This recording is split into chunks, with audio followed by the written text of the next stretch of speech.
El Congreso despachó ley el proyecto que fija multas por no votar y la reforma al voto extranjero. En caso de no asistir a sufragar en las elecciones de noviembre, los votantes arriesgan multa de hasta los 103.000 pesos. Vamos a hablar de este tema, también del proyecto de ley de presupuesto recién ingresado al Parlamento. Para eso estamos en contacto con la ministra de la SECPRES, Macarena Lobos. Ministra, muchas gracias por su tiempo. ¿Qué tal? Muy buenas tardes, Nicolás. Un gusto saludarte a ti y a los auditores y auditoras de 24 horas. Buenas tardes. Voy a ir con lo que sucedió el día de ayer, con ya la situación con respecto al voto, ¿no? Pero antes déjeme comenzar con el proyecto de ley de presupuesto recién ingresado. Estaba usted con la directora de presupuesto, con el ministro de Hacienda y el presidente de la Cámara de Diputadas y Diputados. Antes de ir a los temas, y obviamente esperando la cadena nacional del presidente Gabriel Boric con los lineamientos, ¿cuáles son las expectativas de la discusión legislativa en este año de elecciones, que no deja de ser para lo que va a ser este proyecto de presupuesto?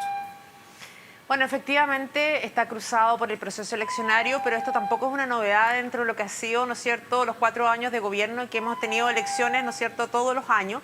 Y esa perspectiva esperamos que los parlamentarios tengan la altura de mira para poner por delante las necesidades de los ciudadanos y ciudadanas. Sabemos que la ley de presupuesto es la más importante, es la que fija las prioridades. Y nosotros hemos presentado un presupuesto que se hace cargo de aquellas urgencias ciudadanas como son la seguridad pública, la seguridad económica, la seguridad social. Y esperamos que podamos hacer un debate dentro de las instancias, ¿no es cierto?, que prevé la ley para la tramitación del presupuesto, las comisiones especiales mixtas, luego las salas, con altura de mira, con información, un debate serio, responsable, acucioso, dentro de los acotados tiempos que tenemos, para poder tener despachada la ley dentro del plazo constitucional. Es un hecho indiscutible, digamos, que a este gobierno le han tocado muchísimos procesos eleccionarios y con discusiones de proyectos de ley de presupuesto. Ahora, con una salvedad, con una elección general.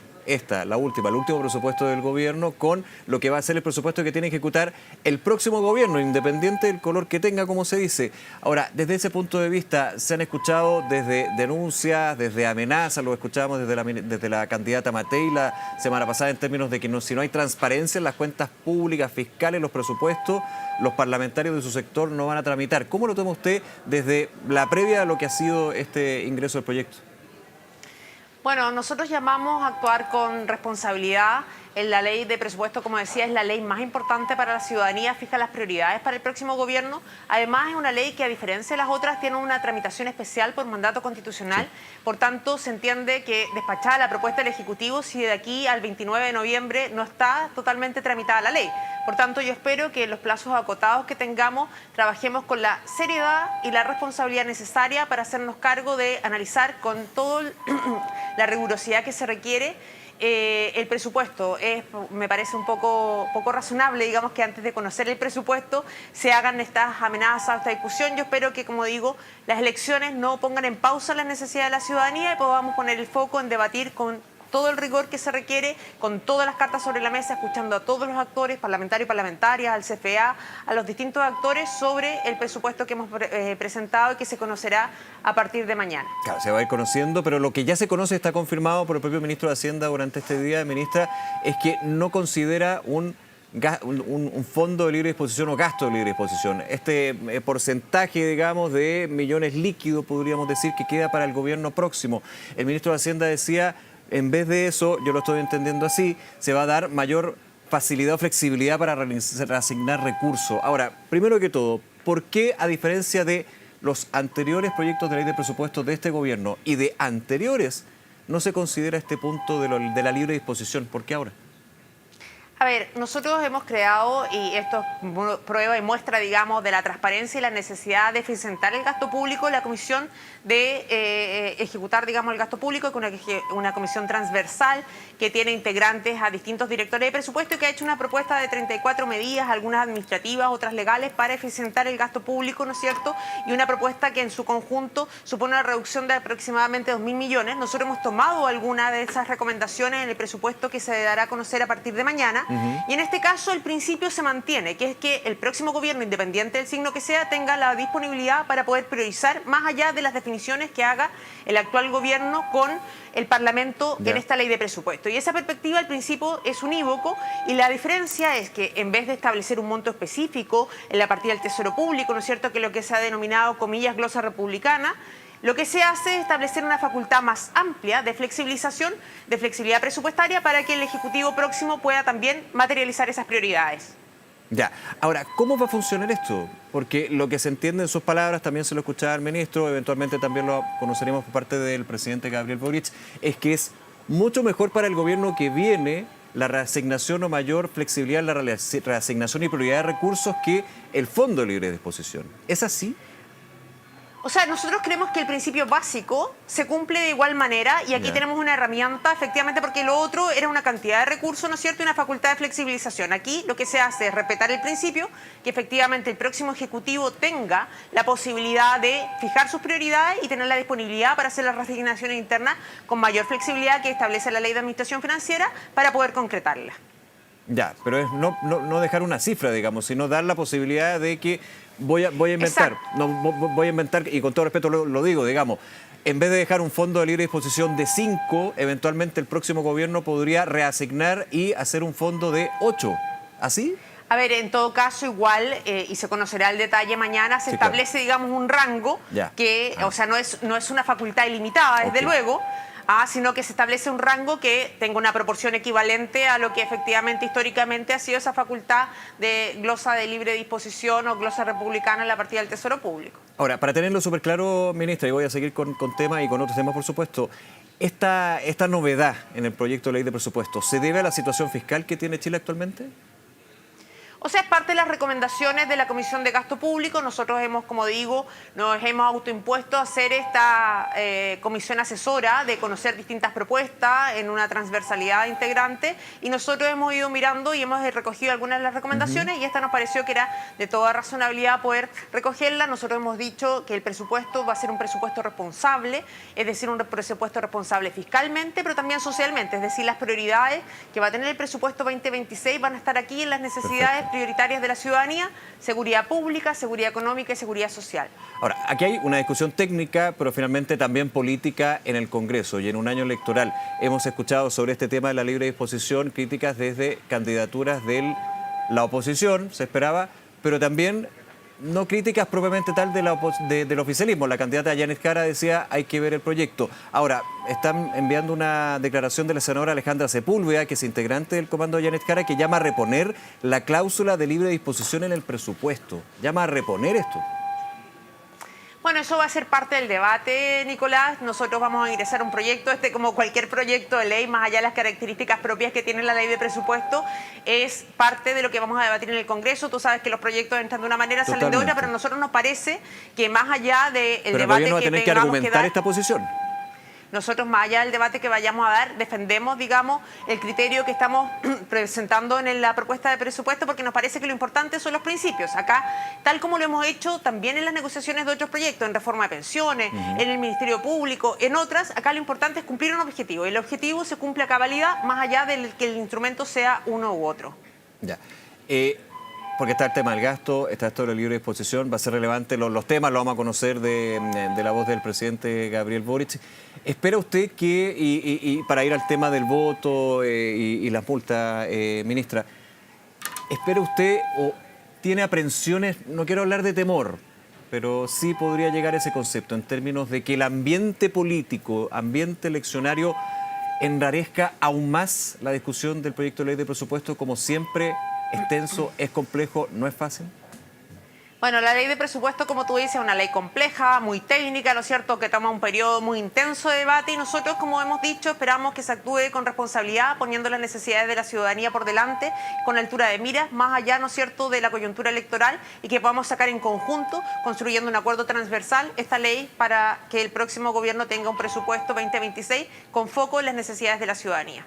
Ministra Lobos, sobre el tema también que le comentaba en la introducción, ayer también avances con respecto a lo que va a ser noviembre, ya en la mirada de las elecciones generales, multa para el voto y para las próximas elecciones lo que tiene que ver con los ciudadanos extranjeros. ¿Cuál es el balance que hace el gobierno con una discusión que no estuvo nada fácil y en algún minuto estuvo bastante entrampada, sino bastante dificultosa?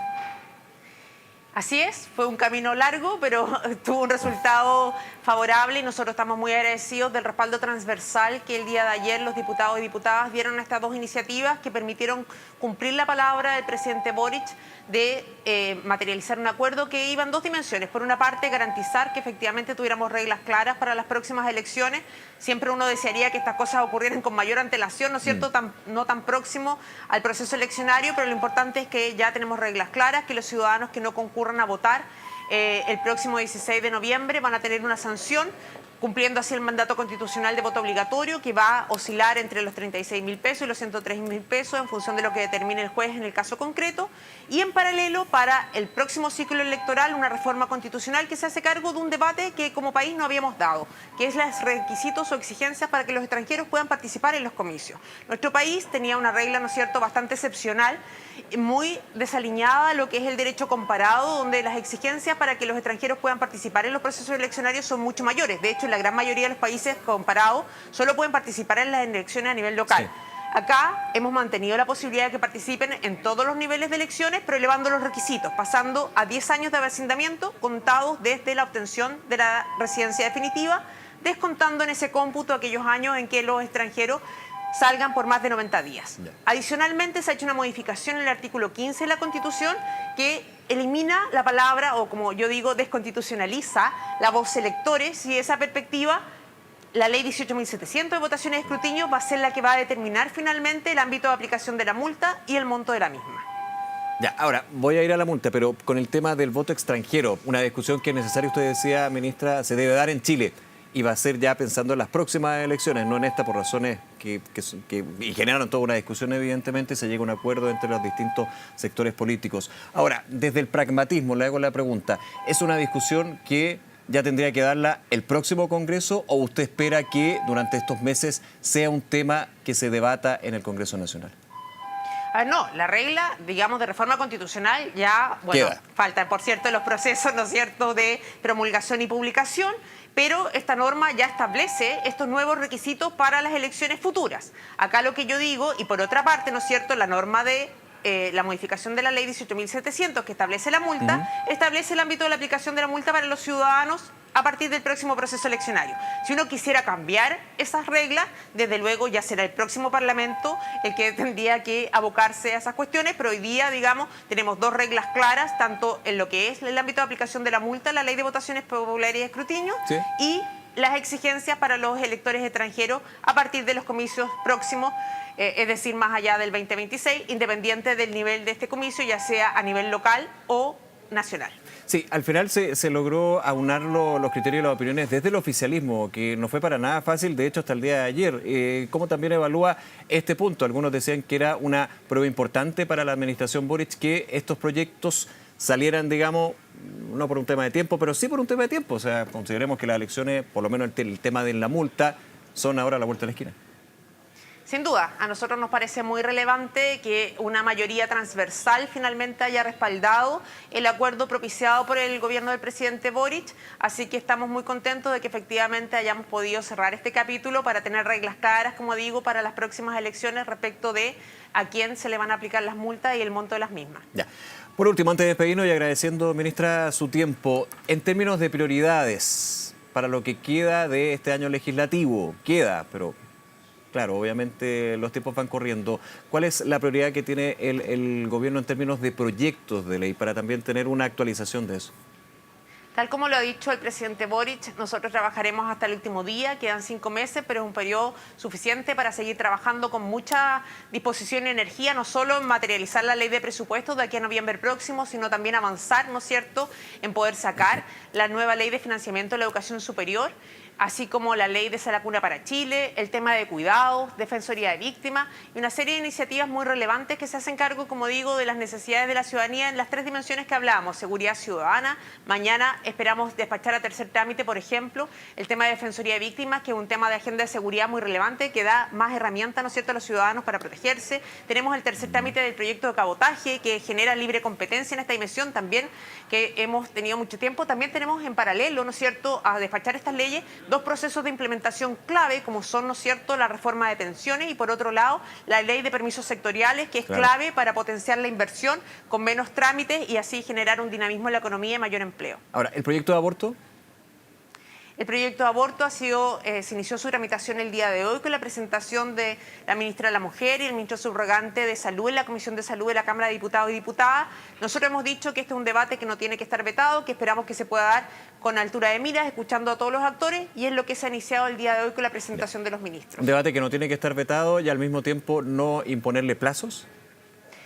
Por cierto, nosotros le hemos dado, hay que acompasar, ¿no es cierto?, los distintos tiempos de las comisiones. Este proyecto tiene una discusión simple, o sea, una urgencia simple, perdón, que permitirá ir avanzando en la discusión. Ha hecho la presentación el Ejecutivo, habrá ahora un periodo de audiencia y iremos viendo cómo se puede ir avanzando. Ministra Macarena Lobos, nuevamente agradecerle su tiempo y poder conversar de estos temas, ministra. Que esté muy bien. Muchas gracias a ti, un gusto. Igualmente, gracias. Chao, Nicolás, nos vemos. Chao.